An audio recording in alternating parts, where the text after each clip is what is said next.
Assalamualaikum warahmatullahi wabarakatuh. Halo teman-teman, perkenalkan nama saya Dewi Selvika Anggini dari Program Studi Pendidikan Bahasa dan Sastra Indonesia Angkatan 2023. Di sini saya akan menjelaskan tentang hakikat belajar dan pembelajaran.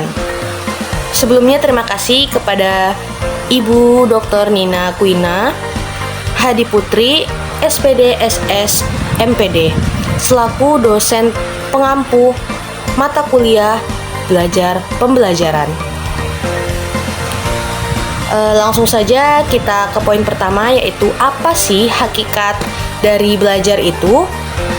Secara harfiah, belajar adalah proses dari tidak tahu menjadi tahu.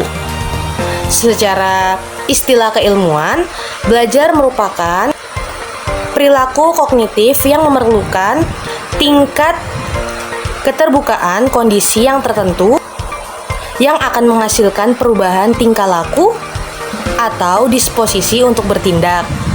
Dalam Kamus Bahasa Indonesia, belajar adalah berusaha memperoleh kepandaian atau ilmu, berlatih memperoleh atau merubah tingkah laku. Ciri-ciri belajar ada dua. Yang pertama itu dari segi proses, dan yang kedua ada dari segi hasil. Dari segi proses, ciri-cirinya yaitu ada aktivitas fisik, mental, maupun emosional, melibatkan unsur lingkungan seperti bagaimana keadaan lingkungan sekolah tempat belajar tersebut. Dan terakhir, berubah tingkah laku. Selanjutnya dari segi hasil, yang pertama itu bersifat relatif tetap. Yang kedua diperoleh melalui usaha. Banyak nih pertanyaan, mengapa sih kita perlu belajar? Kita bisa melihat bahwa manusia bersifat laten dan terbuka. Maksud dari laten adalah potensi diri manusia yang terpendam atau tidak terlihat. Oleh karena itu, manusia perlu belajar agar bisa memunculkan potensinya tersebut. Yang kedua, belajar itu perlu karena pertumbuhan dan perkembangan manusia lebih banyak terjadi secara non-instingtif atau secara alamiah. Selanjutnya kita masuk ke poin kedua, yaitu apa sih hakikat dari pembelajaran? Pembelajaran pada hakikatnya adalah proses interaksi antara peserta didik dengan lingkungan, sehingga terjadi perubahan tingkah laku ke arah yang lebih baik. Adapun yang dimaksud dengan belajar atau proses pembelajaran adalah sarana atau cara bagaimana suatu generasi belajar, atau dengan kata lain bagaimana sarana belajar itu digunakan secara efektif. Ciri-ciri pembelajaran sendiri itu ada 6. Yang pertama adanya guru, adanya siswa, aktivitas antara guru dan siswa, bertujuan ke arah tingkah laku yang lebih baik, dan terakhir prosesnya terencana atau terprogram. Selanjutnya banyak juga nih pertanyaan, mengapa sih perlu adanya pembelajaran itu?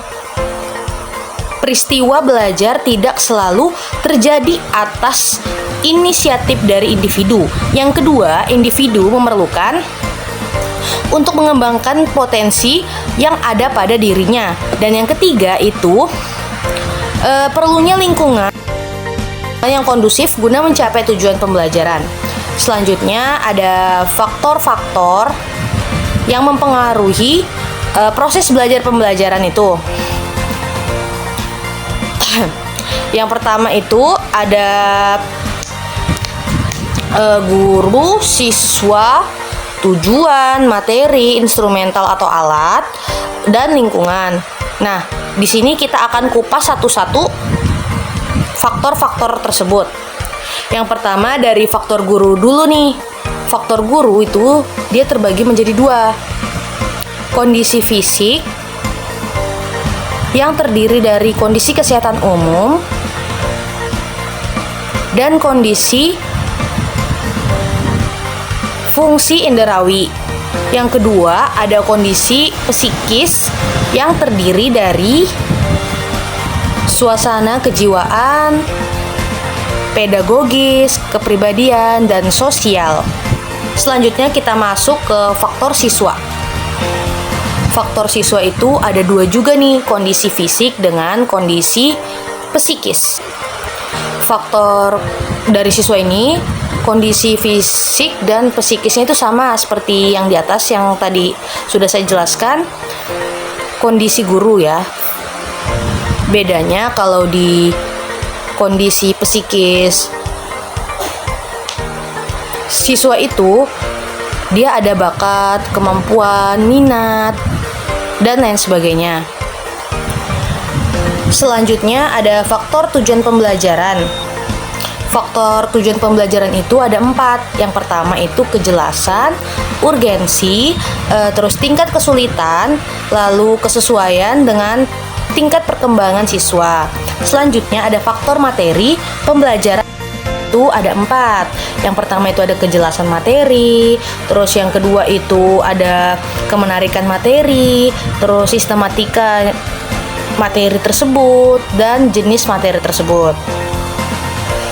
Selanjutnya ada faktor instrumen atau alat. Itu tuh meliputi 3 ya. Yang pertama, kelengkapan, kualitas, dan kuantitas. Selanjutnya ada yang terakhir nih, faktor lingkungan.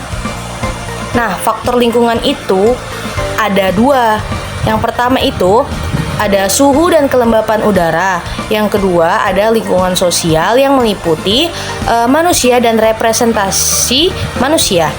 Baik, itu saja yang bisa saya jelaskan. Demikian yang bisa saya sampaikan. Mohon maaf apabila ada kesalahan kata yang kurang berkenan di hati para penonton semua. Kurang lebihnya mohon dimaafkan. Wassalamualaikum warahmatullahi wabarakatuh. Dan sampai jumpa di video selanjutnya. Bye-bye.